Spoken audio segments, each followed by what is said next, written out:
Are we in a buyer's market right now? Well, the short answer is no. The longer answer is there are a lot of opportunities out there. And for the buyers who are engaged, not on the sidelines, not waiting for the perfect property to hit, not just popping into open houses and hoping to find that right one and then getting their pre-approval and then finding an agent, those people, those buyers are missing really wonderful opportunities.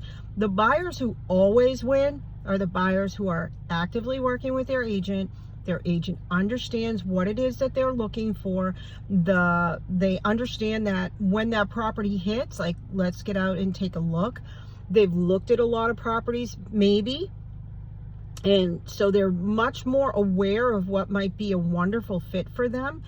And they're watching the market very closely instead of sort of like floating in and out of the market.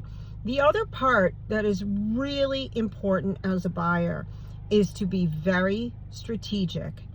So when you are looking at a property or looking to buy a property, there are opportunities. There's always, in every market, even when we were in a really heavy duty seller's market a few years ago, buyers were still winning. They were getting accepted offers. And a lot of buyers did that simply by being strategic. And so if you are working with your agent and everybody's actively engaged in the process, it is much easier to be strategic than to try to get lucky.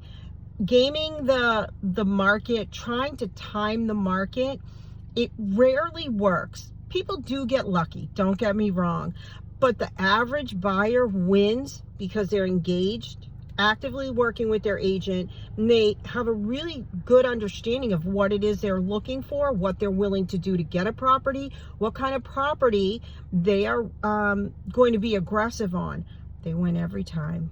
All right, my name is Tina Crowley with Compass Boston. If you'd like to talk about real estate, I love to talk about real estate. Just shoot me a DM, reach out. Happy to have the conversation. Have a great day.